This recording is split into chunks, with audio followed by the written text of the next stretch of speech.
And we continue with our special musical captions. We've shown a couple of groups already that make the music, and we thought it would be interesting to find out how a record is actually recorded in a studio. Action 8's David Tyree has that assignment. Well, Sally, you know the procedure of actually recording a song for the purpose of making a record is pretty much the same whether it's done in Nashville or here in Grand Junction. It's taking that procedure and turning it into an art that gets really tricky.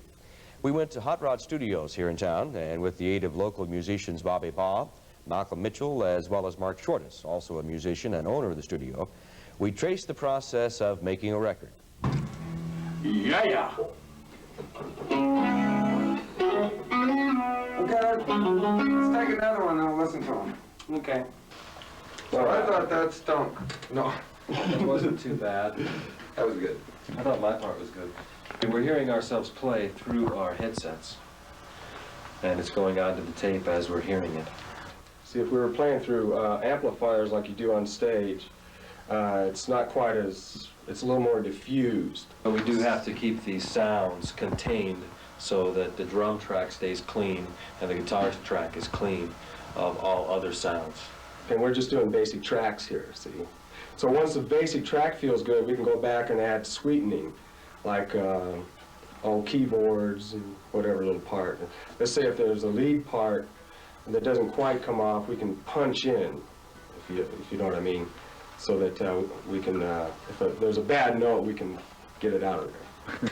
The embellishments, as Malcolm was saying, and the little bit of cleanup and The sweetener. enhancements, all that happens, a little bit later. But it's a building block method, but this being the first stage.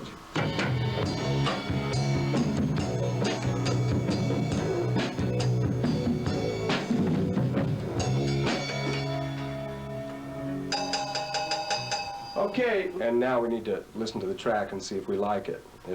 If there's anything wrong with it, then we'll just do it again. If we like it, then we'll just move on to the next stage. Sometimes we play this same part all day long. Rub that off. So you're just marking everything on the mixing board as to who's going to be. That's right. That's when we mix. We'll know who's where. Drum, guitar, bass, vocal, lead. Right, as you just kind of, you work with each one individually, do the best you can with it, and then you put them all together. Oh, that's why we're not getting any sound. And Because you can't hear anything. We listen to it. If it sounds good, we keep it. If it doesn't, we ace it out. What do you think? I'd like a little more of the keyboard, especially on the chorus part, that part. That's a nice feeling there. And Malcolm, everybody gets involved in the mixing. Well, basically, I have a tendency to stay out of this unless something really doesn't feel right or something like that. If something's real obvious, the song is not coming off like I think it needs to, then I'll interject. Otherwise, these guys are more knowledgeable. He mentioned that the synthesizer part could be louder in the chorus. So we'll go back, find the synthesizer part, which we've already got marked, and we'll just pick it up in volume.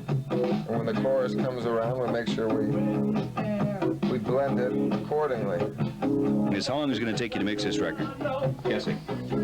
Oh, well, anywhere from hours to, like you said, days, depending on the amount of time you've got and the deadlines you're on. And also, it's nice to get back. After you do your basic tracks, it's nice to give it a couple days to sink in and rest from it. Then come back and re-listen to it again with a fresh ears. That's what editing, like Mark does, that's where you can get into, in the studios I've seen, you can move parts of songs around through editing.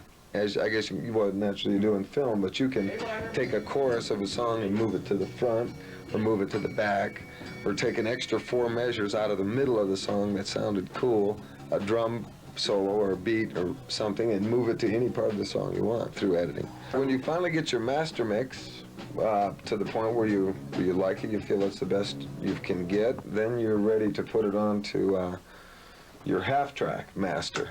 This boils it all down to 2 in stereo with your mix, which is what they press onto the records. Okay, that's at the end of the process. What we do is we come in, we set up the equipment, we mic everything, we get our sound checks happening, we lay down our basic tracks, we check them out, make sure they're all right, then we go back and we put in our overdubs, which consist of, you know, other instruments, lead, guitar leads if we want, if we haven't laid them down with the basics, the lead vocal, backup vocals. Then we go ahead and we play it back through the mixer and we mix it, we put effects on what we want effects on, and then we bounce it down to the 2-track where we print the final copy. But anybody could make a record. But as Malcolm quoted one time when we were in LA, that you can't buy a hit. You could spend hundreds of thousands, like Fleetwood Mac or many groups do every year, on an album, contemplating on making that $1 million hit, and a lot of times it doesn't work. Out of the blue, you can have a song that produced for, you know, under $20,000, a whole album like the My Sharona, and go gold in 13 days. So there's no guarantees as to the amount of money you spend to the amount of music you're actually putting out. Yeah. Sally, we begin like to express our thanks to Mark Shortis of Hot Rod Studios and to Bobby Bow and Malcolm Mitchell for their patience and help in producing this piece. Okay, thank you, David.